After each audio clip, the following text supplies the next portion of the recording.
Yeah, for one point of clarification, when you say leftist, what do you mean by that? Well, I was going with your definition, like essentially the core idea being something like the central problem being one of relative inequality in distribution of resources, and the central solution to that being something like state-sponsored economic intervention. I mean, there's other ways we could define left or right, and we can do that, but, I'll stick with the one that you brought forward to begin with. Gotcha. Okay. I only want to be clear on that because people get mad if I call myself a leftist. Oftentimes online or especially in Europe or worldwide, leftists will refer exclusively to like socialists or communists, and anybody to the right of that would be considered like a liberal. If you no, usually a fascist. Well, depending on very rapidly. Yeah. I just wanted to be clear on that. So I'm absolutely a pro-capitalist, pro-free market guy. I'm never gonna. Okay. Well, that's good. It's good to get that clear. Why? Yeah. Because I would argue that when you look at like the fall of the Soviet Union, or you look at the failure of like socialist or communist regimes, I don't know if the issue there was so much redistribution. I think the problem that was one of many issues. I don't think it was an issue at all, actually, I would say. I think the issue was command economies. Wait a minute. What do you mean redistribution wasn't an issue? What the hell do you think they did to the kulaks?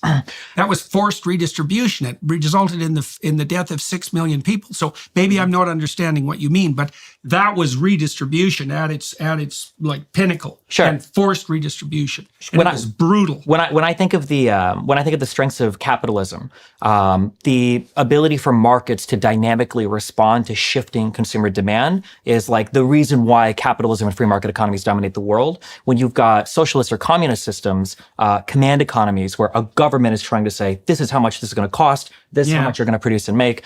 This is a failed way of managing a state economy. Even in places where they still do it, there are always shadow economies and stuff. There were in the Soviet Union that prop up where people try to basically ameliorate the conditions that are resulting from said horrible command economy practices. So I guess in a way you could argue a command economy is kind of like redistribution. It's a form of it, but no, it's a worse problem. If you're pointing to the fact that that's a worse problem, I'm with you I would say that's definitely the reason why these places failed, because they just weren't able to respond to changing conditions.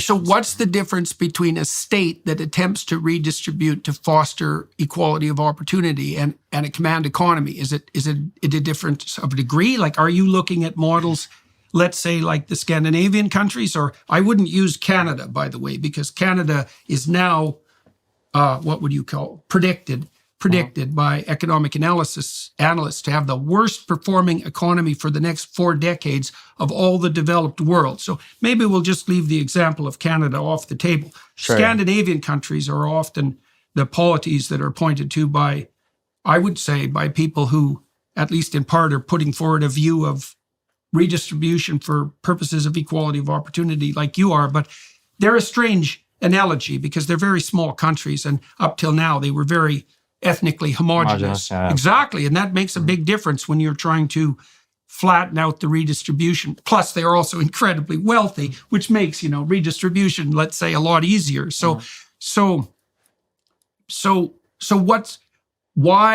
why doesn't a government that's bent on redistribution fall prey to the pitfalls of command economy and forced redistribution, for that matter? How do you protect against that? I think what you have to do is very, very, very difficult. Is people get very ideologically captured by both ends, and they feel very, committed, or they feel very allegiant to pushing certain forms of economic organization. And I think sometimes it blinds them to some of the benefits of what exists when you incorporate kind of multiple models, or you'd call them mixed economies, which is really what every capitalist economy today is. It's some form of free market capitalism combined with some form of like government intervention to control for negative externalities. These are the ways that all economies, even in Scandinavia and the world, work.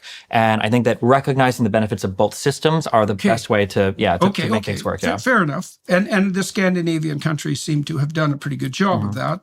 But like I said, they have a simpler problem to solve, let's say, than the Americans have.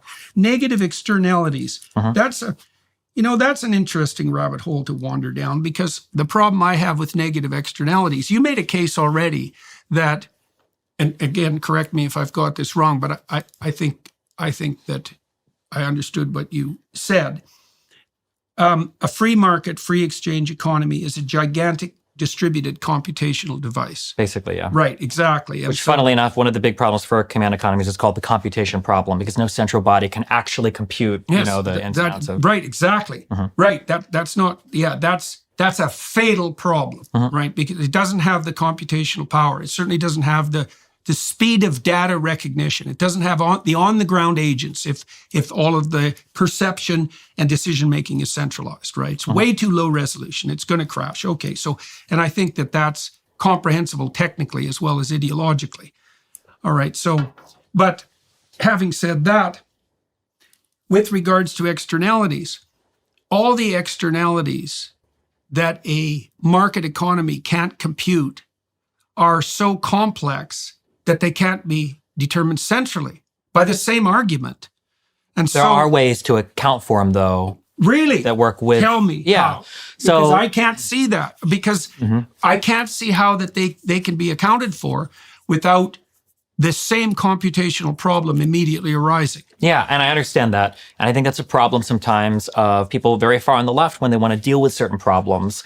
I think that they want to bring like heavy-handed, like things like price controls in to say, well, we need less of this, so let's just make this cost this particular thing, which ironically enough introduces a whole other set of externalities that will happen when you get a lot of friction between where your price floor or ceiling is set compared to what a market was set at.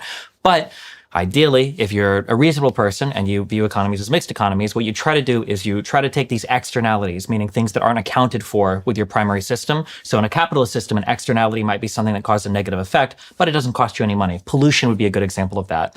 And rather than saying like, well, no company can pollute this much, or, if you're a company, you have to use these things because the other things are making too much pollution, all you do is you say, okay, well, if we've determined that, say, carbon is bad for the atmosphere, well, we're just going to attach a little price to that. Okay, government is going to say that, yeah, if you pollute this much, here's the price. And then if you want to pay for it, you can. But that type of intervention in the economy basically allows the free market to hopefully do its job because the government has tacked on a little bit of a price something that tries to account for the cost of that externality. Yeah. Great. That's a great example. We can go right down that rabbit hole.